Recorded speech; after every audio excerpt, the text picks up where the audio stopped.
School 10:30 जाए रहिबे शिक्षक एणिकी खोर्धा जिले में समस्त स्कूल शिक्षक माने सकाळ 6:30 रु 10:30 जाए रहिबे। आगर स्कूल जाए रहिबा जिला शिक्षा अधिकारी पक्षर चिठी होता तेज यहाँ विरोध कर शिक्षक मैंने समय सीमा कमाइबा दावी करते विचार कर डीओ पक्षर शिक्षक कार्यकाल को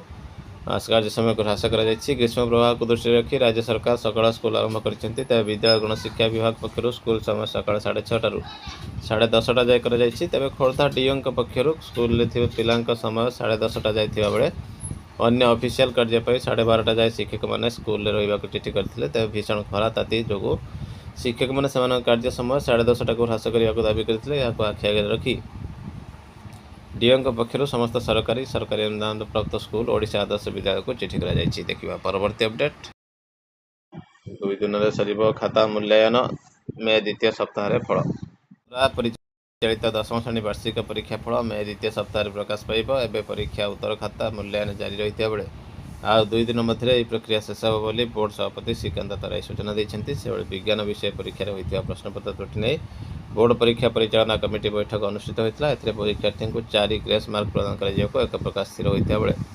खूब शीघ्र विधिबद्ध भाव घोषणा कर श्री तराई सूचना देते देखा परवर्ती अपडेट जड़े छात्र 2 शिक्षक चली विद्यालय खोजा चली छात्र छात्री नयगढ़ जिलार Ranpur block Khairapalli panchayat 3 number ward सान किलो ग्राम विद्यालय थिले भी आवश्यक मुताबक छात्र छात्री नहांती जड़े छात्र और 2 जन शिक्षक चली विद्यालय षष्ठ सप्तम श्रेणी एठारे 2 जन शिक्षक रही भी सप्तम श्रेणी मात्र जड़े छात्र नाम लिखाई राज्य में शिक्षा व्यवस्था परिवर्तन सरकार एनईपी 2020 लागू कर फल सरकारी विद्यालय प्रति छात्र छात्री और अभिभावक आग्रही हे लक्ष्य रखा किंतु एठारे विद्यालय यार व्यतिक्रम देखा मिली शिक्षा विभाग उच्च अधिकारी नीरव द्रष्टा सान किलोर पूर्व प्रकल्प प्राथमिक विद्यालय चलुला ताकू लक्ष्य रखी 1996 ग्रामवासी मध्य इंग्राजी विद्यालय आरंभ करते सरकार ब्लॉक ग्रांट अनुदान लाभ कर कालक्रमे घर विद्यालय प्रति आकृष्ट हो सान किलो प्रकल्प विद्यालय छात्र छात्री संख्या ह्रास पाइला सरकार विद्यालय मिश्रण योजन सेठार प्रकल्प विद्यालय उठीगला शिक्षक को अन्य विद्यालय थैथान करागला फल सान किलो मध्य इंग्राजी विद्यालय प्रभाव पड़ छात्र छात्री संख्या ह्रास पाइला षष्ठ और सप्तम श्रेणी 2 जन शिक्षक अच्छा ब्लॉक ग्रांट अनुदान पाँच गत वर्ष 3 जन छात्र छात्री थे तत्कालीन ब्लॉक शिक्षा अधिकारी कहते ब्लॉक ग्रांट पाँच 2 शिक्षकों को अन्यत्र थैथान पर विद्यालय बंद कर दिया चलित शिक्षा वर्ष में केवल सप्तम श्रेणी जड़े छात्र अच्छा प्रकल्प प्राथमिक विद्यालय गृह मध्य इंग्राजी विद्यालय चली मध्य इंग्राजी विद्यालय नूतन गृह अर्ध निर्मित रही प्रधान शिक्षक गोलक बिहारी धल कहते सप्तम श्रेणी जड़े पिला अच्छी नाम लिखाई पिला खोजा चली ब्लॉक शिक्षा अधिकारी पिंटू प्रधान कहते विद्यालय पिला ना आम उपरिस्थ अधिकारी को जन देचु जिला शिक्षा अधिकारी चित्तरंजन पांडे को फोन जोगाजोग पर से कार्य व्यस्तता देखी प्रसंग को एड़ाई जाते राज्य शिक्षा विभाग उच्च अधिकारी एप्रति दृष्टि दे समाधान करने को दाबी होची देखिए परवर्ती अपडेट। नमस्कार दोस्तों, मैं एडवोकेट विनय पांडे प्रयागराज। दोस्तों, मैं आप लोगों को बताना चाहता हूं कि जैसा कि आज जो है प्रमोशन में टेट अनिवार्य है कि नहीं है, इस मैटर पर जो है आज सुनवाई पूर्ण हो चुकी है दोस्तों और जजमेंट रिजर्व हो चुका है। आप लोग जानते हैं दोस्तों कि इस पर जो है पिछले दिनों कई दिनों से बहस चल रही थी। ये मैटर जो है अंजुमन ट्रस्ट एक है उसके तरफ से जो है महाराष्ट्र की है, जिसमें जो है उन्होंने कहा था अपने प्रेयर में लगाया है कि जो अल्पसंख्यक इंस्टीट्यूशन है उसमें जो है शिक्षकों को पदोन्नति के लिए जो है टेट अनिवार्य न बनाया जाए। इसमें दोस्तों महाराष्ट्र और तमिलनाडु की तमाम याचिकाएं, लगभग 20 के आसपास याचिकाएं हैं और इसमें यूनियन ऑफ इंडिया की तरफ से भी याचिका की गई थी। एनसीटीई भी जो है इसमें पक्ष रख रही थी कि जो है टेट जो है प्रमोशन के लिए अनिवार्य है। और उन्होंने ये भारत सरकार के वकील जो है एजी वेंकट रमनी ने भी आज काफ़ी पक्ष रखा और उन्होंने कहीं ना कहीं कोर्ट को ये समझाना चाहा कि जो है उच्च गुणवत्ता के लिए आरटीई एक्ट का जो है पालन करना जरूरी है। ये सभी वर्ग सभी धर्मों के लिए अनिवार्य है। ऐसा नहीं कि आप जो है सिर्फ और सिर्फ उन लोगों के लिए जो है करिए जो कि बहुसंख्यक इंस्टीट्यूशन में पढ़ते हैं, अल्पसंख्यक कॉलेजों में नहीं पढ़ते हैं, अल्पसंख्यक स्कूलों में नहीं पढ़ते हैं। जस्टिस दत्ता काफ़ी जो है इस पर पिछले सुनवाई में कुछ क्वेश्चन रेज हुए थे। उन्होंने कहा कि जो आर वेंकट रमनी से जो है पूछा भारत सरकार के वकील से, क्या इन मुद्दों पर इसको जो है पूर्ण पीठ में यानी संविधान पीठ में भेजा जा सकता है। तो उन्होंने कहा था कि नहीं, एनसीटी का पक्ष बिना सुने आप इसको जो है ना जो है रखा वो किया जाए, क्योंकि दोस्तों एएमयू वाले मामले में 7 जजों की पीठ ने एएमयू का जो है अल्पसंख्यक का जो है दर्जा बरकरार रखा था। लेकिन चूंकि वो दोस्तों मैटर अलग था, वहाँ पर बेसिक शिक्षा से जुड़ा हुआ कोई प्रश्न नहीं था। जस्टिस दत्ता ने आज जो है बहस बहस में कई बार जो है पिटिशनर जो याचिकाकर्ताओं के वकील थे, जो कि अल्पसंख्यक इंस्टीट्यूशन के टीचर हैं, और वो जो है प्रमोशन होने के लिए, चूंकि बॉम्बे हाई कोर्ट ने ये कहा था उसमें कि प्रमोशन के लिए टेट जरूरी है, और उनसे उनका हित प्रभावित हो रहा था, इसलिए उन्होंने सुप्रीम कोर्ट में याचिका किया था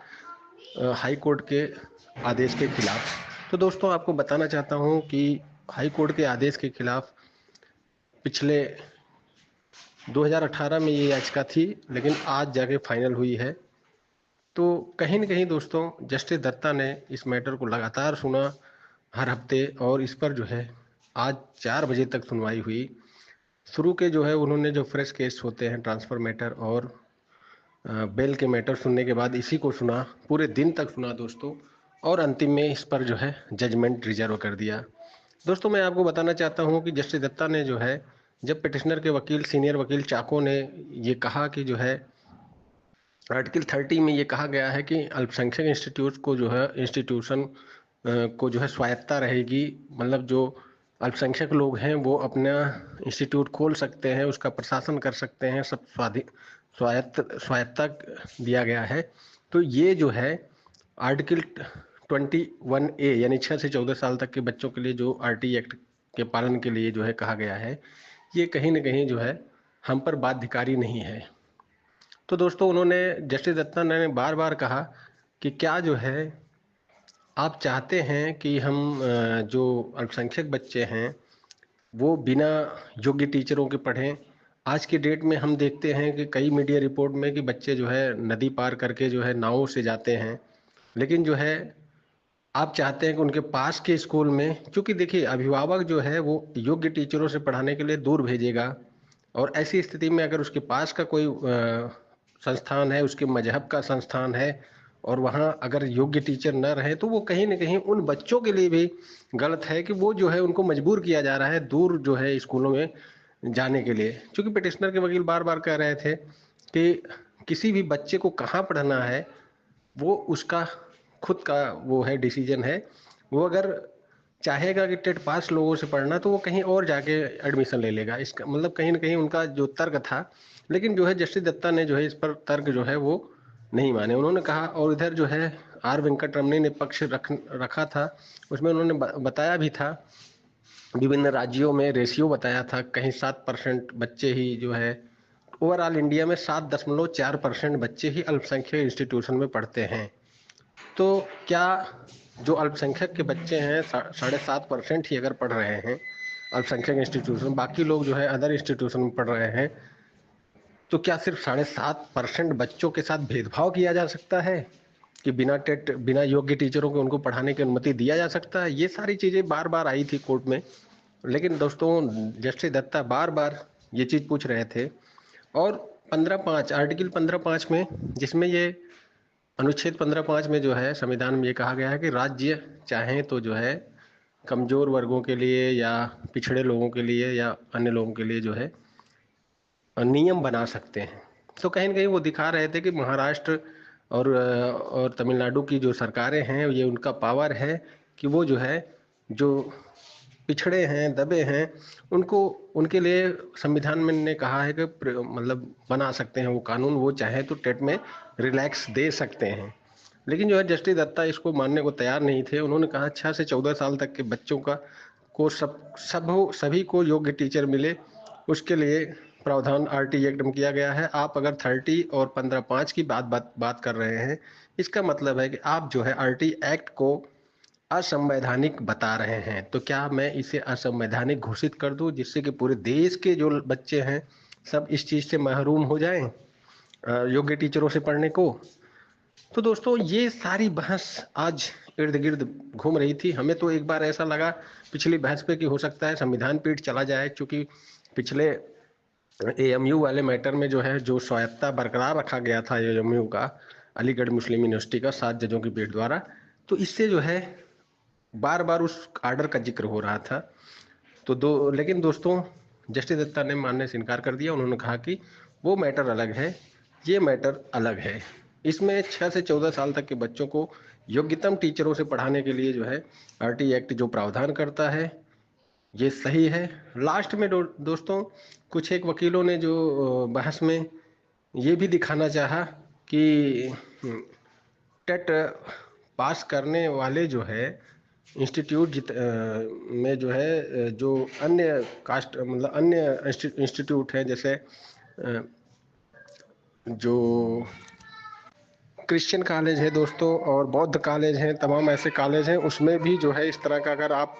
मतलब लागू करेंगे तो आगे चलकर फिर से जो है तमाम याचिकाओं की बाढ़ आएंगी। तो दोस्तों उन्होंने एक तरह वो कहा कि इसमें सारे वर्गों के इंस्टीट्यूशन में टेट को अनिवार्य करने की दिशा में जस्टिस ने जो है कहीं न कहीं कमेंट दिया। और उन्होंने कहा कि जो 15/5 की बात हो रही थी, तो उन्होंने एक बात कहा जस्टिस मनमोहन ने कि ईडब्ल्यूएस जो है हर आरटीई एक्ट के अनुसार हर संस्थानों में 25% जो है उनके लिए रिजर्व रहती है, सभी वर्गों के जो पिछड़े और वो हैं। तो क्या उसमें जो है अल्पसंख्यक लोग नहीं होते हैं? ये उनका कहने का ये मतलब है कि जब उन्होंने कहा कि राज्य सरकारें अनुच्छेद 15(5) में उनको पावर है कि वो जो है छूट दे सकती हैं, तो उन्होंने कहा कि 25% आज की डेट में आरटीई एक्ट के प्रावधान, आरटीई एक्ट में सीटें जो है एडमिशन में जो है आरक्षित की जाती हैं, जो 25% ईडब्ल्यूएस आर्थिक रूप से पिछड़े लोगों के लिए। तो क्या जो है ये उसमें अल्पसंख्यक लोग नहीं आते हैं? अल्पसंख्यकों में भी तो ओबीसी हैं, जनरल हैं, तो क्या जनरल लोगों के लिए उसमें एडमिशन नहीं है? तो ये सारी चीज़ें क्वेश्चन कर रहे थे। फिलहाल तो दोस्तों जजमेंट रिजर्व हो गया है, आगे जैसी सूचना रहेगी मैं आपको देता रहूँगा। आज की सुनवाई के बाद लग रहा है कि जस्टिस पूरी तरह से एकदम तैयार हैं इस पर जो है प्रमोशन मेथड को लागू करने के लिए। और निश्चित रूप से ये आर्डर एक नज़ीर बनेगा पूरे देश के लिए कि प्रमोशन कहीं न कहीं हर वर्ग मतलब हर जो 6 से 14 साल तक के बच्चे हैं, हर प्रदेश के लिए जो है ये अनिवार्य हो जाएगा कि प्रमोशन में टेट जरूरी है। धन्यवाद।